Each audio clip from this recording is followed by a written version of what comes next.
বাংলাদেশে জন্ম না নিলে জানতামই না যে জিনও লাইভ করে, মানে জিনরাও লাইভে আসে আর কি।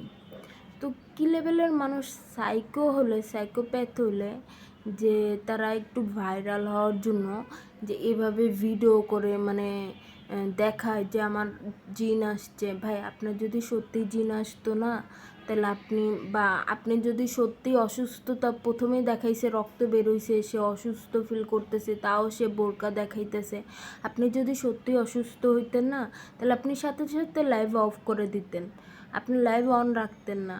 আর সেকেন্ড হচ্ছে, যে আসছে হয়তো ওনার হাজব্যান্ড হবে, উনিও সেম কাজটাই করতেছে, লাইভ অন রেখেই সে জিজ্ঞেস করতেছে বা শান্ত করার চেষ্টা করতেছে। আপনি যদি সত্যি সে অসুস্থ বা কোনো সমস্যা থাকতো, আপনি সাথে সাথে লাইভ অফ করে দিতেন, আপনি কেন অন রাখছেন? তো এটা তো লোক দেখানোর জন্য, মানে ভাইরাল হওয়ার জন্যই। ওই যে একজন বাংলাদেশে হয়েছে না কিছুদিন আগে, লাইভে আইসা জিনের কাহিনী দেখাইছে, দেখায় অনেক ভাইরাল হয়েছে, তার বাচ্চাটারে মাইরা ফেলছে বা মরে গেছে, যাই হোক। মাহি নামে একজন, সেম ক্যাটাগরি, উনিও সেম মানে আইসা লাইভে আইসা দেখাইতেছে সে তার জিন ভর করছে। ভাই, এটা যে স্ক্রিপ্টেড দেখে পুরাই বুঝাই যাইতেছে।